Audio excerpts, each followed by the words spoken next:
All right, guys, we're ready. Mics are on, nice and hot. Come take a seat or make your way to the other room. Producers, I know you guys don't want to miss this conversation. Come on in.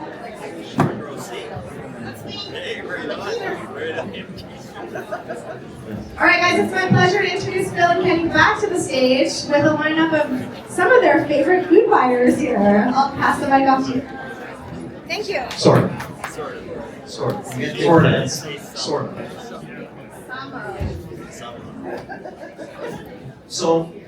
we've sort of, Phil and I have done this before in Vancouver with the Food Executive Club. It's like a grocery group that meets like 6 times a year for lunch. And we did a panel and we loved it. So we had Cam from Famous Foods, Arif, who used to be CCW, and then owns a Super Value, I think, on Sunshine Coast. And then we had Brian from Stongs on. And what we did is to keep it simple because you guys are very personable, typically in store, but nobody ever does this a lot, and nobody really wants to get into, because you never know what we're going to ask. I'm really simple. What we hope for is more for you guys to also participate and ask things that you love about vendors in this community of this size, things that drive you nuts, things you like to see them do, things you like to just stop doing, those type of things. So keep it honest, because I think it's really important that they understand from a trillion years of experience of how this game plays. Okay. So for you guys, if you don't know, Dirk is Kootenay Co-op, Dirk Gibbs, Kootenay Co-op. Actually, first of all, the pillar in this part of the world of Knudsen, clearly.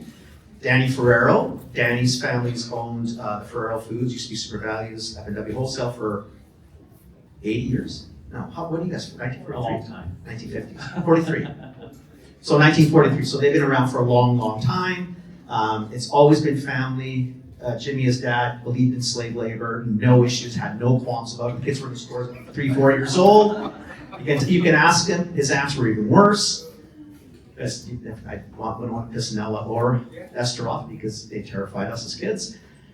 Brian is Brian Pealow. Pealow's Yig in Creston.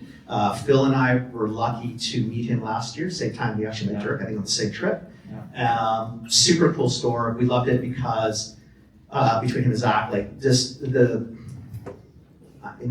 love of local retail like exudes, like it spews from that store. So I just love the fact that again supporting the Kootenays and then the rest. But I just love the fact that he does that. So we're thrilled to have Brian. Right. And Yig is your independent grocer. It's part of the Loblaws Group. It's the independent side of the Loblaws Group. I think they're all franchised. Yeah.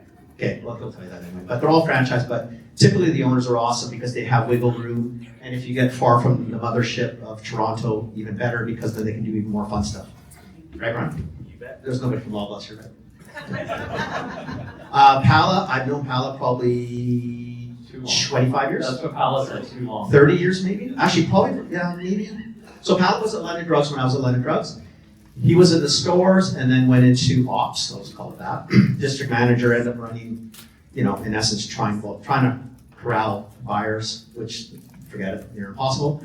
But he was in the stores a lot, so his perspective may not be so much from the buying side, but he can tell you what would piss him off as a district manager of how we presented our products in their stores. The things that he would think, that's great, I understand why the buyer bought it, but this doesn't maybe resonate on the shelf, or it's not getting off the shelf, or it's never on the shelf, which is even worse than not getting off the shelf sometimes. But anyway, that's our crew today.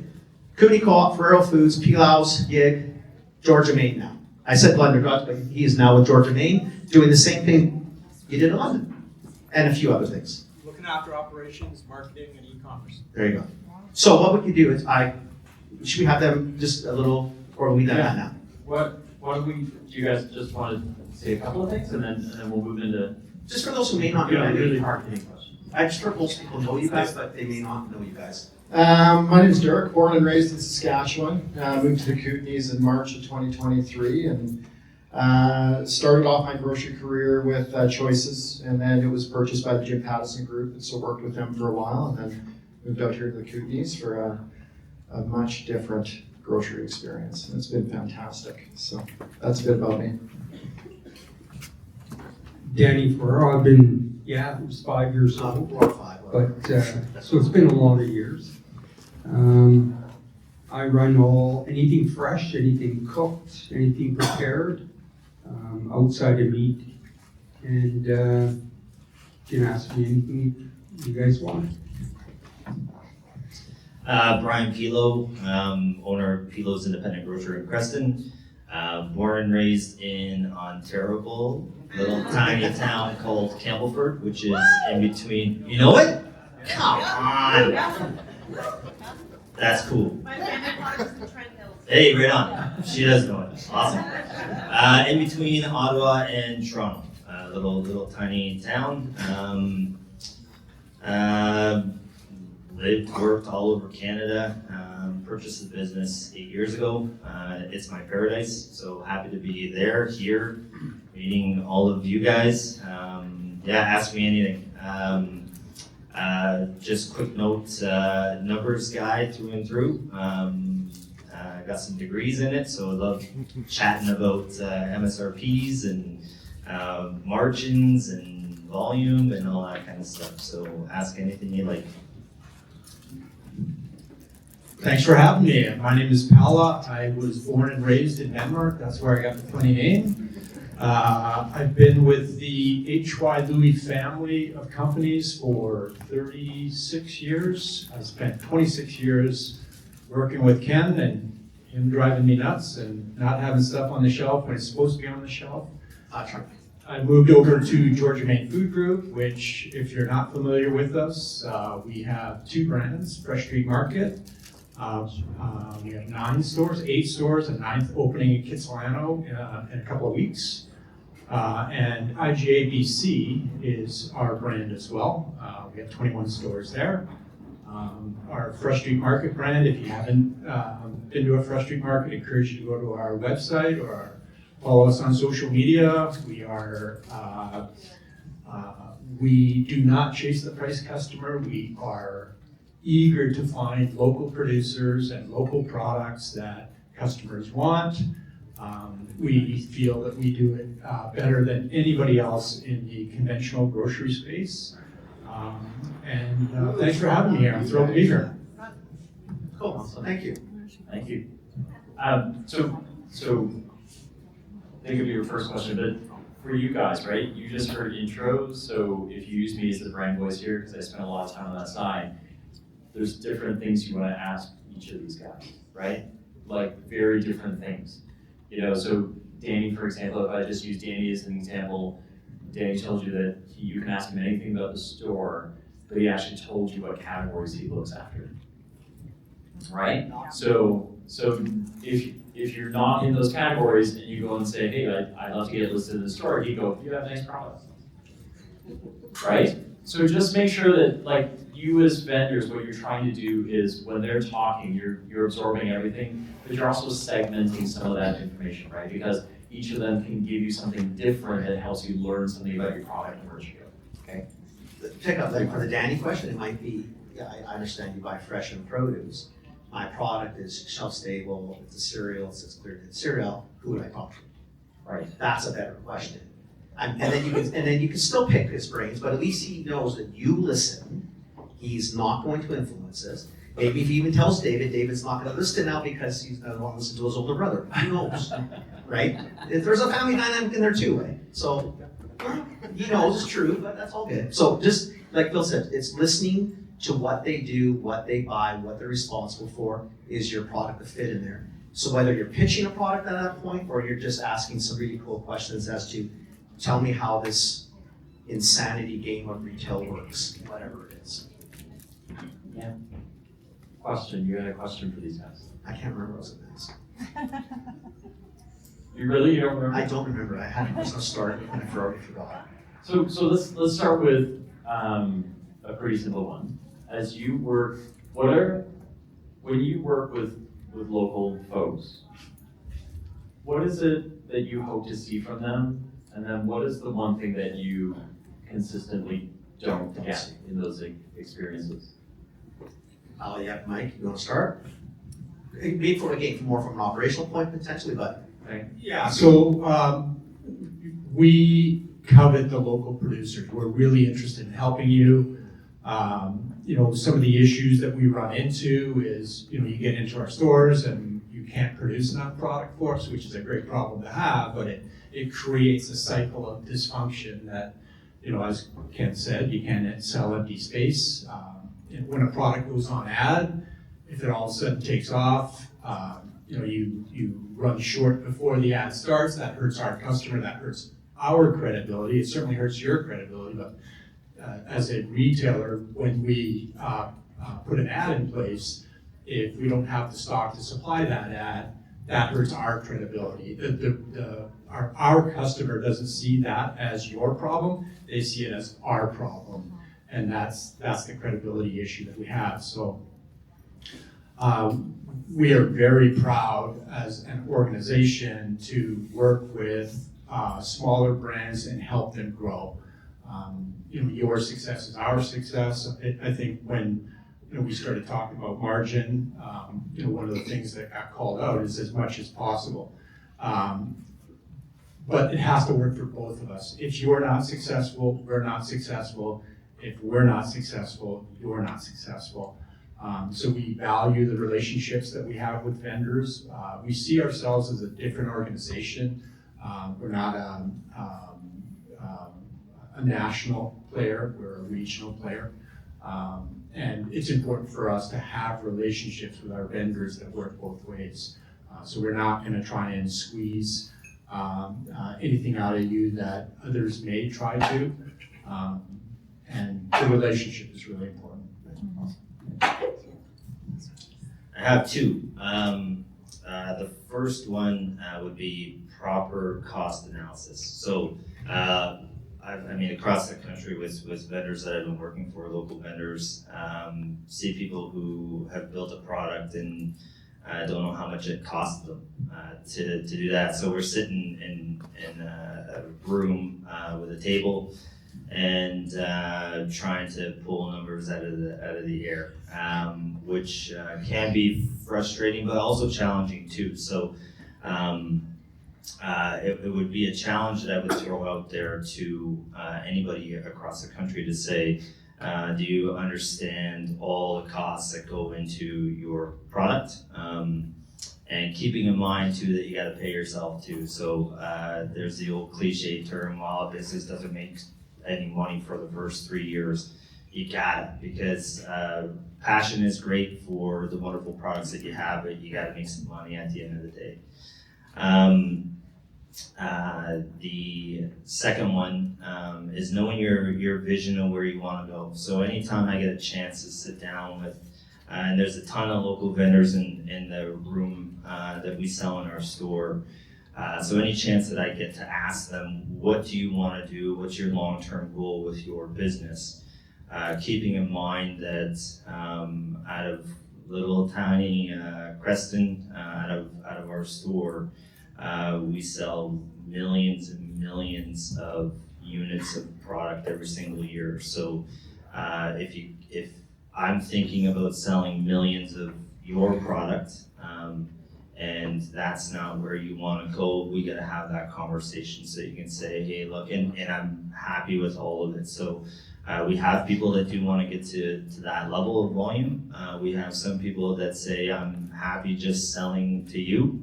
And then we build a plan to see what direction we're going to go. But that would be my two biggest call-outs. Awesome. Well, one of the big things when people ask is, you're our partners, and I want you guys to understand that, is that we rely on you to keep our stores fully stocked. And that means a lot to us. We will help you, guide you through with your pricing structure, where we need you to be, how we need to see it, and make sure that, again, that you're making money, but also maybe telling you some things that you can help yourself with through things like what we do every day, whether it's transportation, whether it's to keep your costs as low as you can go. And that's sort of what we do every day, is what's the best way to do where we need to go. And that's my job outside of fresh, I got the transportation module, which is another aspect to everything. The one thing that I want to tell you, when you say to us, we're going to have it there at X price, then that's what it has to be.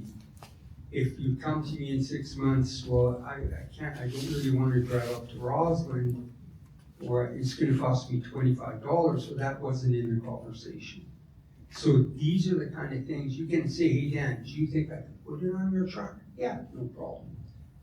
But make it a positive, not a negative. Right. And that's some of the things. We want the positive feedback, we want positive things for your companies to succeed, but it also has to be positive for us. So anyways, that's all I have to say. I agree with all these speakers. They brought up some really good points. For us, we're often the entrance point for a lot of local suppliers. So they'll come to me and they'll say, I've got this product, and back to the farmer's market example, if I make it for one and I sell it for two, well, that doesn't leave you with a lot of room. So I find a lot of the conversations I have with local vendors is about that entrance point, how to price your product, what's important on a shelf, how many SKUs you might want to have, what shelf exposure looks like. But the part that I love about the co-op is that we support True Local so well. So we're free advertising for True Local brands and these kinds of things that help build your business up and make you stronger from the get-go. But coming prepared is the most important thing. Make my job a little bit easier is fantastic. But we love working with you guys very much. It's the best part of my job, for sure. But if you listen then, like, what's the common thread? Be prepared. Mm-hmm. Come clean. Come knowing what you're doing.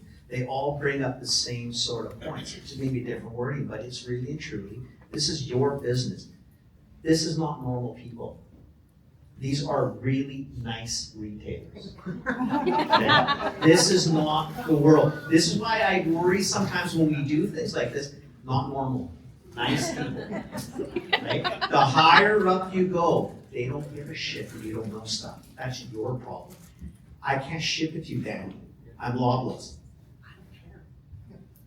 You can't raise the price. Figure it out. I know, I get it. Figure it out. That's not my problem. Do you know your costs? If you don't know your costs, what do you want me to do? Right? I mean, these guys, you could probably tell them your costs, and they're still going to make you money and make themselves money. Not normal. But I would leverage the shit out of those four guys because they're going to help you grow. And they'll get you prepared, hopefully, for the next steps. But you really got to understand, this is your business. These guys like people that say what they're going to do, deliver it, help them grow their stores, and they will help you. They're good partners. But it's really to make sure you understand that. Everybody said the same thing in essence. Like, this is yours, man. Come prepared. Know what you're doing. They'll help you, but it's not their job. Quick question. What is there when you're like pitching to one of you guys? Sorry, is there any case where as a producer you would tell them your costs, or you just tell them like straight up what their margin would be? I'll let you tell because I have an answer when I was Suggested a margin project or for us, something. which was very dangerous for these people. But I was like, unfortunately, like you guys, because I was from a small town, and you could tell me things you should never tell a buyer. That's one thing you should never tell us. But quite frankly, there's times where I knew that you were going to be a disaster until you told me, because I had to help you get to the price so you not lose your house. So please. I mean, again, from our angle at the co-op, we're here to help. So we'd be happy to give you as much guidance as possible. However, again, I think it's just really important to express the readiness that you need to come to. It is a busy environment that we run. The co-op's a monster. And we deal with all kinds of levels of vendors. We have massive brands like, a Kettle Chips or something like that. And we have very small brands that come to us as well. And those relationships are all different depending on who we're working with. So the types of conversations that I expect to have with maybe you entering the market and Kettle Chips are completely different conversations that we're expecting to have. So from my lens, I'm here to help. Like, I really am. That's the best part of my job. Yeah, with Kenny, he's right. never tell us your cost. It's a little But dangerous, right? in saying that, Never tell Kenny he's right. no. Never. But if you're in a category, a widget, and in that store, those widgets are $3, and your cost is $1. The guy's gonna make 30%, so his is $2.10. So that's where your base is. Now, if your cost is, if you're satisfied with the $2.10, or it's local, maybe we don't have to be $3, maybe we can be $3.50 or $3.99, so then that brings your cost up to that $3 mark, which I'm prepared to buy at a better price. But it all depends on how much you want to sell it. And I'm in fresh, so mine decays. I'm in volume. So I look at it and say, you have a salad. You want $4.50. I'm selling from BC local for $4.99 every day of the week. If you want to sell hundreds or thousands in a week, you got to be in that $3.50 to $4 range, so I can be there to help you promote me. And that's kind of what you have to do, and just get it. And there's some different categories, and you can look at it and say, well, you know, I am paying $2. Well, how can you get that cost down? And that's a critical thing that we look at every day. You know, we were here today, someone mentioned something, and I said, there's a brand new thing just opening up in December. You should be on it, because your packaging's in there. They're so cheap. It's going to be incredible. And they ship to your house at that price. It's amazing. And it's your transportation. There's backhauls. There's companies that are, if you're doing business with them and they're in the area, try to get your stuff back, especially if it's fresh. Just whatever fresh is, you double it, because that's your cost to ship. So that's something that we do. Margin is great, but if you don't have volume, you're not making any money. So how do we build volume? How do we get your food on plates or in households so that people can try it? And then in time, as you get into more stores, or if you were to sit at a table with Loblaws and then or major brands, and then you start talking about listing fees and all that other kind of stuff, naturally that's gonna pull your prices up. But in the meantime, for me, it's all about where you want to go and can I help you get there. And sometimes you can't. I mean, depending on what product it is, or the wholesale cost might be priced out of what we might be able to sell it for. But that's, I mean, super interesting conversations that we can have surrounding that. And I'm seeing some heads nod because I've been at tables with lots of people in here and we've had that exact conversation. So yeah, keep asking away. These are great. I don't know why you would tell us that. I don't know either, but I thought I'd Yeah, ask. you know, what's the purpose in giving us that information? Yeah. Right, so I don't think I would if I were you. You have to make money, and you have to have confidence that all your costs are built in there, and that the costs that you're coming to us to charge us, that we're gonna be able to make the appropriate amount of margin out of that as well. What's your value proposition? Why is your product better than the other guys that are in the set? And why is a customer gonna choose your product? Those are I think the critical questions that you have to narrow down on, because it is a competitive business. Whatever set you're in, there's customers already have choices. There's no new products coming in. There's just new items in the category, and you have to have confidence that your product is going to be able to take some of that money out of that category and get it to you. So you have to be better. Tell your story. Be active on social media. Build your own brand. Understand what you have to do to build your brand. I think those are the questions that you really have to get figured out when you come to one of us. Yeah. There's people in the industry, like you could always bug people like us, because we'll tell you, like, I think you're, I mean, it's a lovely cost, but, you know, again, the non-normal group can make it work, but in the long term, and there's nothing wrong, you can stay with these guys the rest of your life and do a wicked existence. They're in small towns doing wicked business. I would love these guys to come to Vancouver, Palle, but I would love these three to come to Vancouver because they run just crazy cool operations, right? But for you guys, I would always, that's what we sort of said in the last one, I would get to the end first. If I ultimately want to be in X retailer, I need to price now sort of what that means, mentally at minimum. I'd still talk to these guys, I know these guys will give me the chance.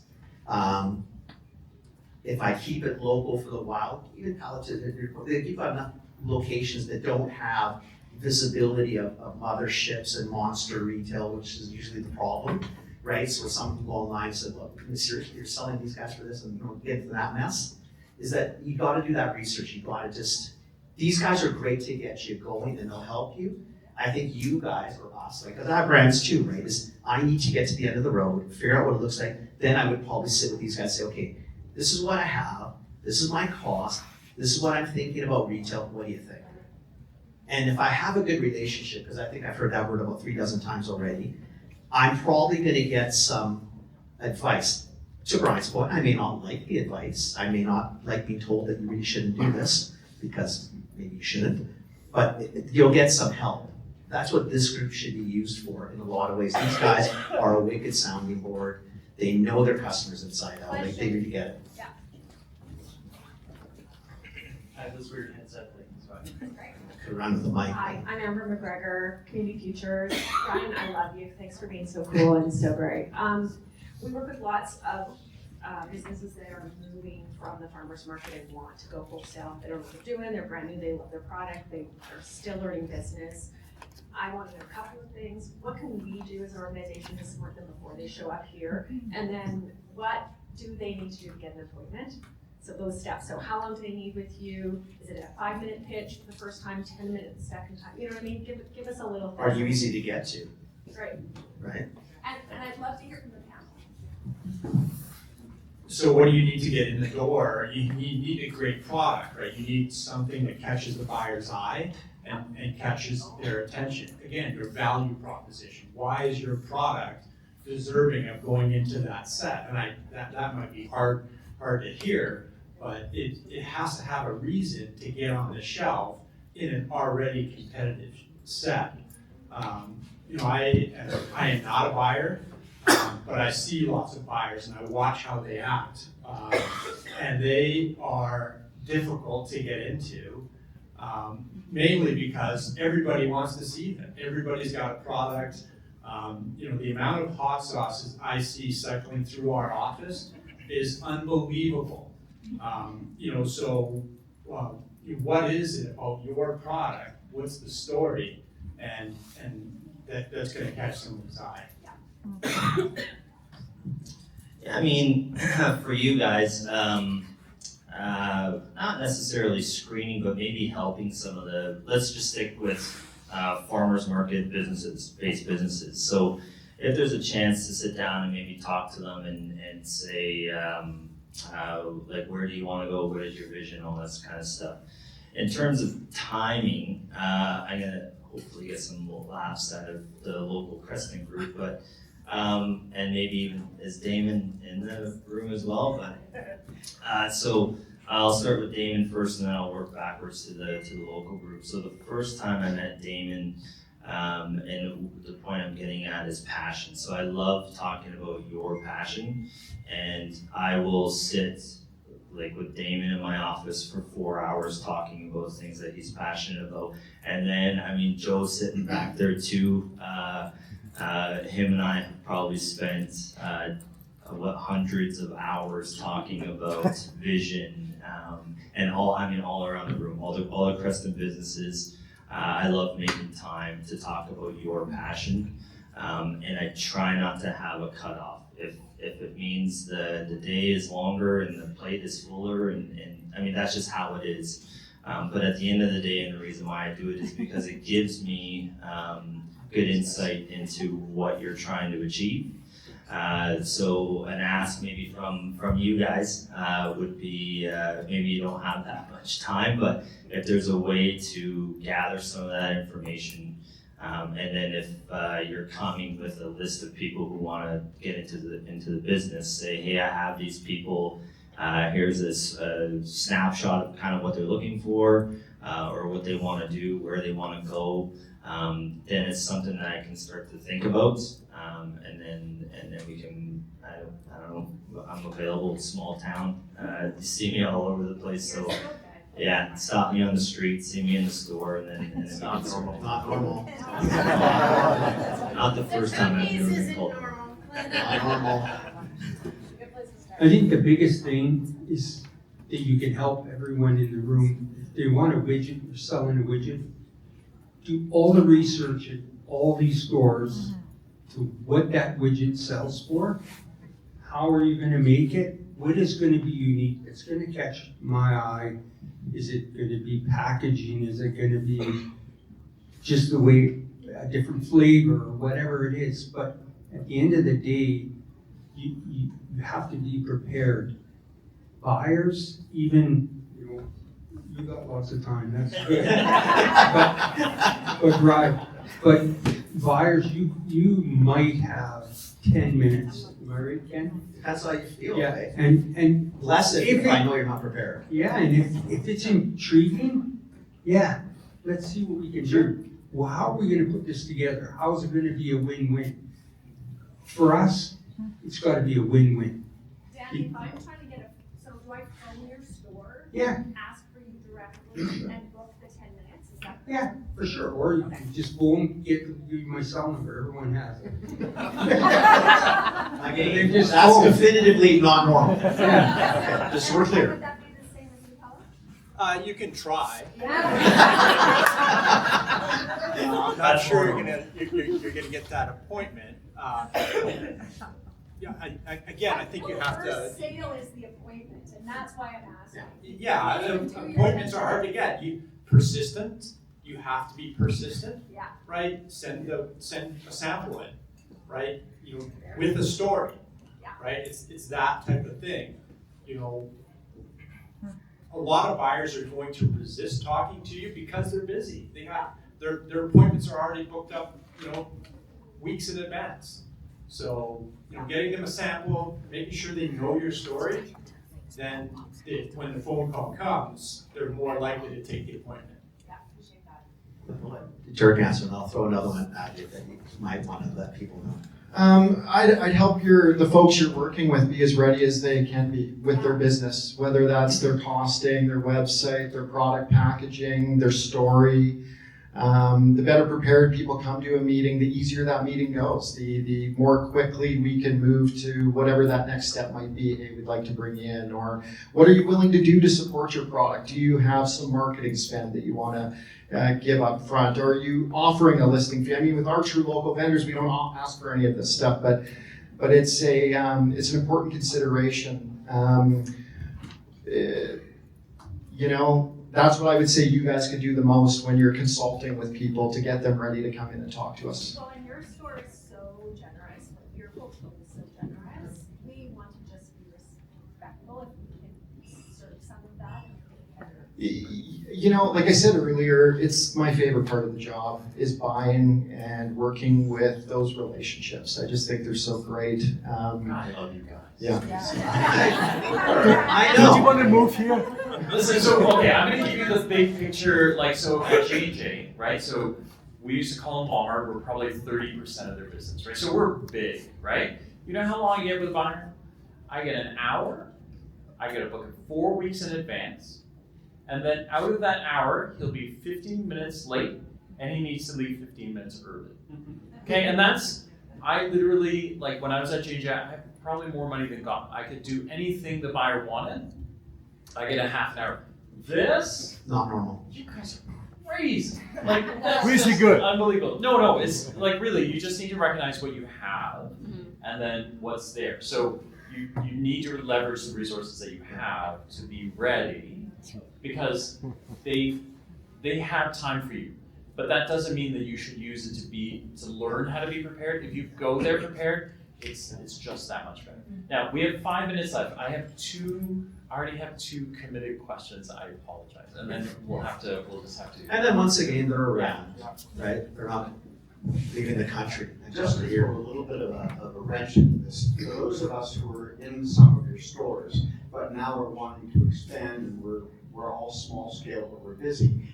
You know, we wrestle with this idea of, do we take on a distributor? Tell me about how a distributor works in this world of buyers and how we would either fit into it or not fit into it. It's a really good question. Distributors eat up a lot of money. And whether you're with a distributor and a broker and like whatever relationships you're going to form, you're going to lose a lot of margin. So that foresight on your pricing is going to have to be important to what we talked about before, because you're looking to scale. So if you were $1 and you're selling for $2, you're never going to survive a distributor relationship. Very survive the retailer. Yeah, exactly. So it adds some complexity, it adds some added cost to your business, and but it increases your reach. And there's always this intersection between margin percent and margin dollars that don't always make sense on paper. But the bigger your volume, and if you're minding your costs the right way and growing in a way that's sustainable and well thought out, you will survive that.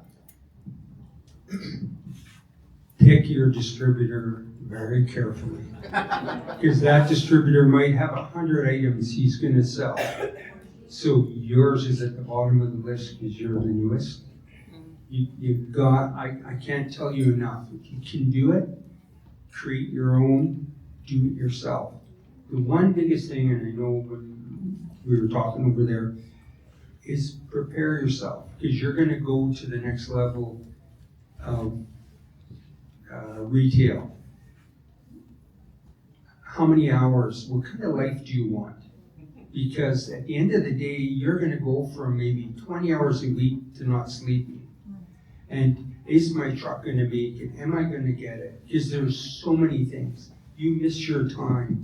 But for a distributor, honestly, if you can do it yourself, do it yourself. Try not to use a distributor.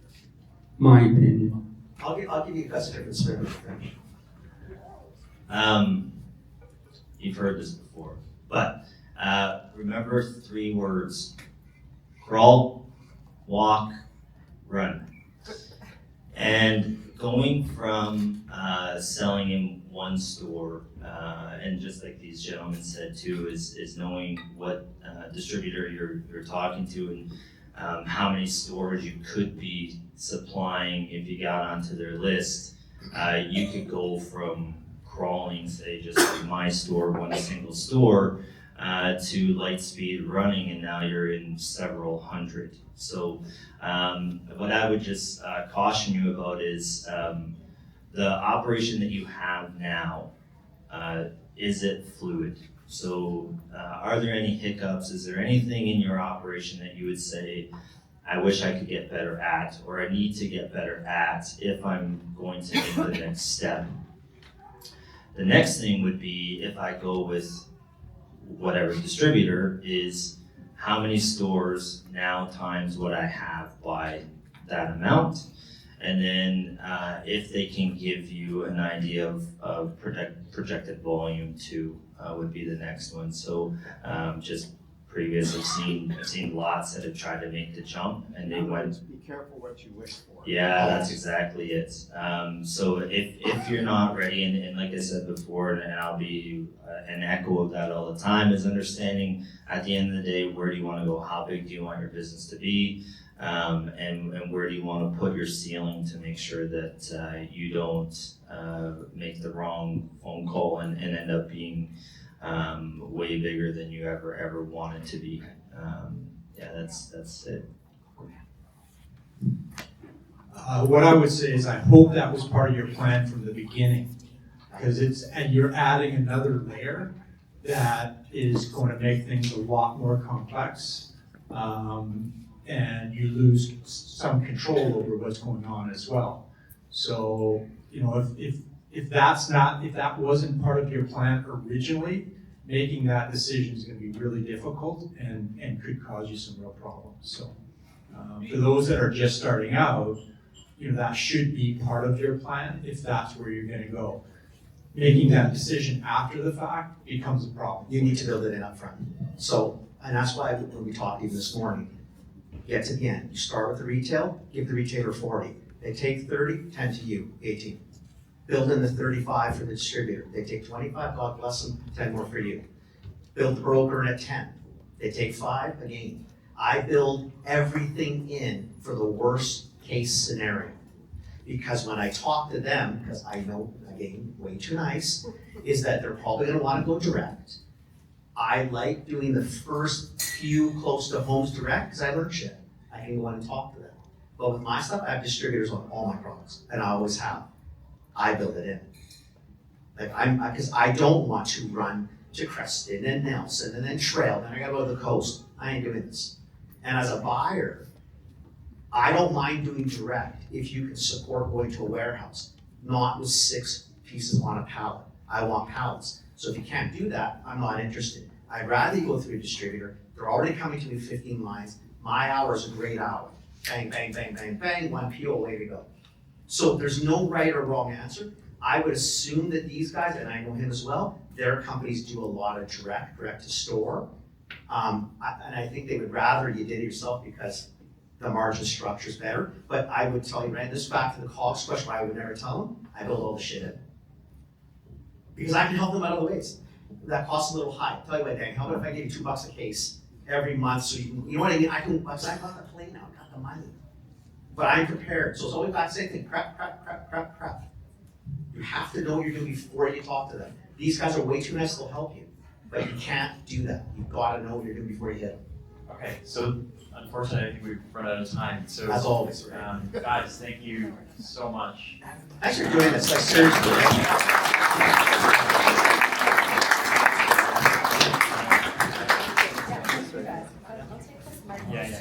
And you'll find them around, so don't be scared to Thank you. I would buy them all day. These guys are going to be on Buyers on Tap, so you can talk to them individually. And Phil and Kenny, of course, will be around to answer more questions.